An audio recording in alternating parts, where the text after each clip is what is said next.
Okay, guys, so as promised, here's the first installment of the story of the old farmhouse in southern Indiana that I grew up in that was not only, it wasn't just haunted, it was intensely haunted, and literally the activity there never stopped the entire time that I grew up there in the 1970s and 80s into the 90s.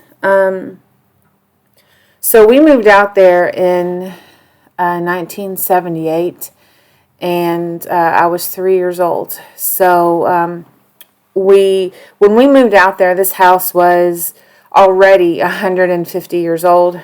It had been turned into a farmhouse, but originally it was a beautiful, like, colonial style house. The people who had it built, who originally lived there, the Smith family, which the property is known as the Smith Family Farm,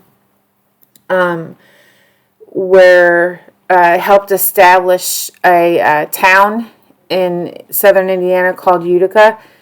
So the house was initially established in Utica, Indiana. It had 3 floors the way it was built at the time, where it had it faced down this huge hill that had a spring house at the bottom where they got their water from. It had a large well right next to the house where they would pour the water when they brought it up from the spring house. And there was a walkout living room for them where it faced directly down the hill.